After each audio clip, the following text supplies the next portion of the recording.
അതെ, പലരും പൊന്നുപോലെ വളർത്തിക്കൊണ്ട് നടന്ന മക്കളായിരിക്കാം പ്രവാസ ലോകത്ത് വന്ന് കഷ്ടപ്പെടുന്നുണ്ടാവുക അല്ലേ. കുടുംബത്തിൻ്റെ പ്രാരാബ്ദങ്ങളൊക്കെ മനസ്സിൽ കരുതിയിട്ടായിരിക്കാം അവരെ കയറ്റി വിടുന്നത് അല്ലേ.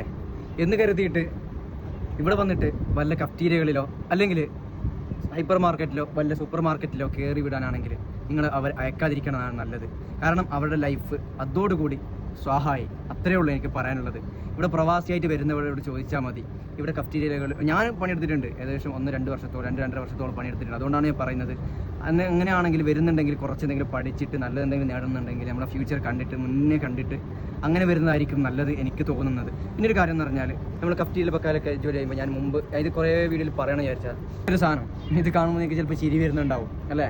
പ്രവാസികളുടെ ലൈഫിൽ ഏറ്റവും ഇമ്പോർട്ടൻ്റ് ആണ് ഇപ്പോൾ ഈ ഒരു മുതലിട്ടാ പാനഡോൾ, നാട്ടിൽ പാരസെറ്റമോൾ, അതിൻ്റെ ഡബിൾ പവർ ഉണ്ടെന്ന് പറയുന്നേക്കുന്നത്. കാരണം ഇത് ഏറ്റവും തടിക്ക് ഭയങ്കര ബുദ്ധിമുട്ടാണിത്. അത് നമുക്ക് എന്തുണ്ടെങ്കിലും കഫ്റ്റീരിയൽ പക്കാലൊക്കെ ജോലി ചെയ്യുന്നവർക്കറിയാം, എന്ത് വന്നാലും ഇത് കുടിക്കും. നമ്മൾ ഹോസ്പിറ്റലിലേക്ക് മുതലാളിമാർ വിടൂല ചിലപ്പോൾ. അവർക്ക് അവിടെ മുതലാളിമാർക്ക് വേണ്ടത് എന്താ, സ്റ്റാഫിനെയാണ്. അവർക്ക് എപ്പോഴും ചാത്ത് പണിയെടുത്തുകൊണ്ട് ആളെ വേണം. അത് തന്നെയാണ്. പിന്നെ ഇത് കുടിച്ചിട്ട് നമ്മൾ കിടന്നാൽ മതി, രാവിലെയൊക്കെ റെഡി ആവുന്ന അവർ പറയുന്നത്. പക്ഷെ അതുപോലെ തന്നെ കേട്ടോ, ഇത് വാങ്ങി കുടിച്ചാൽ ചിലപ്പോൾ 1 രൂപ ഉണ്ടാവുള്ളൂ.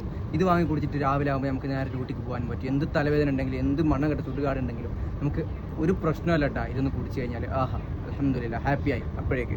പക്ഷേ ഇതിൻ്റെ സൈഡ് എഫക്റ്റ് ഒക്കെ എപ്പോൾ വരുന്നതെന്ന് നമുക്കറിയില്ല കേട്ടോ. പ്രവാസികൾക്ക് കൂടുതലും ഇപ്പോൾ അറ്റാക്കൊക്കെ വരുന്നുണ്ട്. എന്നാൽ ഞാൻ പറഞ്ഞതാണ്. പിന്നെ ഇവിടെ വരുന്നുണ്ടെങ്കിൽ നല്ല എന്തെങ്കിലും പഠിച്ചിട്ട് തന്നെ വന്നോളൂ. നിങ്ങൾ ഹൈപ്പർ മാർക്കറ്റിലോ സൂപ്പർ മാർക്കറ്റിലോ ഒരു ഇതിൽ കയറാതിരിക്കുക. നല്ല എന്തെങ്കിലും പഠിച്ചിട്ട് വരിക. അല്ലെങ്കിൽ ഈ വീഡിയോ നാട്ടിൽ നിന്നാണ് കാണുന്നതെങ്കിൽ നിങ്ങൾ വരാതിരിക്കുന്നത് നല്ലത്.